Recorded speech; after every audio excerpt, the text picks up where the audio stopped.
My name is Larisa Blazic. Mezzo Moderno, Mezzo Distrutto, or half modern, half destroyed, is my fourth outdoor video installation. And this time around, this was the first community-based work that was looking into how locals perceive urban environment and whether there's any way to develop a sense of ownership of it. And the name came about, a friend of mine actually told me he overheard two people on a bus 26 on Hackney Road talking in Italian right in front of him as he was sitting there. One appeared to be living in Hackney and the other one appeared to be visiting, and the one who's living here was explaining and kind of describing Hackney to his guest by using words Mezzo Moderno, Mezzo Distrutto, which when I heard for the first time really summarized the essence of Hackney. The project was was focusing on two things, and one was collective creativity, and the other one was architecture. My research behind it was looking into all the kind of Western world cities and their urban renewal and redevelopment and the processes that occur around it. My work as of 2007 uses location as the main carrier of the meaning. So when I saw that Gillett Square for the first time, it felt completely artificial. And then Gillett Square is it came from one of the regeneration projects. So in its location, the whole regeneration story is inherited.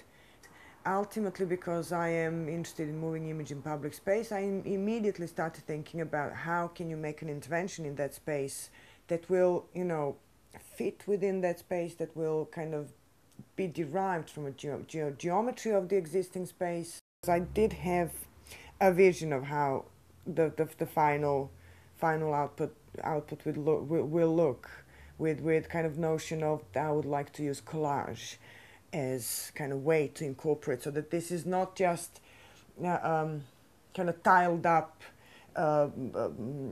mobile phone videos, The whole process of creating the video was, in the first place, I was really very, very anxious.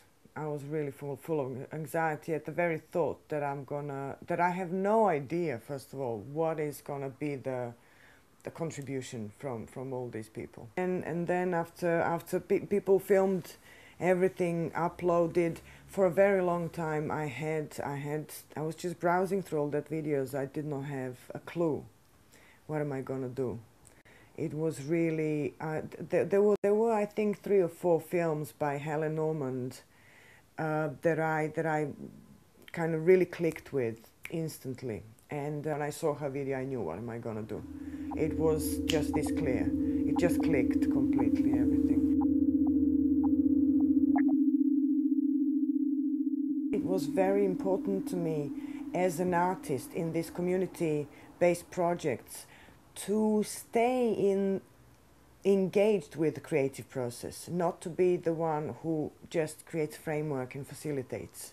As an individual artist who's working with community groups, I needed at the time some sort of tool to collect all the video material from local residents. We created something which looks like a website. The software we called Intercom. It's a project-based software. That means you can create a project, or you could, in an old-fashioned way, you would call it a working group, maybe, of people who work together on something, and create a customized web front end to access the collective video work in that. The main angle for the project was that we had community groups, local community groups we worked with to collect the videos they made about Hackney. So we didn't just open a website where people can upload anything. We wanted this direct contact to people. We wanted a process where anybody who's involved in one of the groups can put some stuff into the repository, but can see what all the other people did. I deliberately went for open source, software development. I deliberately did not use an existing platform. I mean, I approached the whole software design as a designer. I was kind of conceptually designing the whole system, and he was the one who was then bringing depth to it. The other idea was, by doing this process, to have a kind of effect of telling people about the idea of actually sharing things, of shared production, and to produce stuff where you don't insist on a specific copyright or something, but actually make it available to others to work with. Facilitate this open culture that people not only contribute actually free content, like copyleft content, but also start to learn and to hear a bit about that the tools to do that could be open and shared as well. We wanted to make it as easy as possible, not just not creating another kind of overheaded kind of social network or whatever, but making it very easy for people just to put things in and get things back. If it comes to media and media technology, people are not aware of the problems of patents, the problem of proprietary technology. People are mostly interested in content. People interested in having good content quality videos, good content quality images, etc. They want an easy workflow, but hardly anybody is actually aware of what is involved there.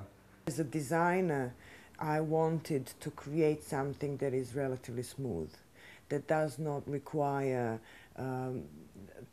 you know, previous heavy programming skills, you know, so that you can, as an average user, open that piece of software, click on the button that you have in case of making a mistake, that you have quick recovery from the mistake, and then, you know, successfully complete the task. At the same time, you know, Startex is much greater issues connected to the video codecs and open source, and that made me confident we're developing something that is useful for everybody.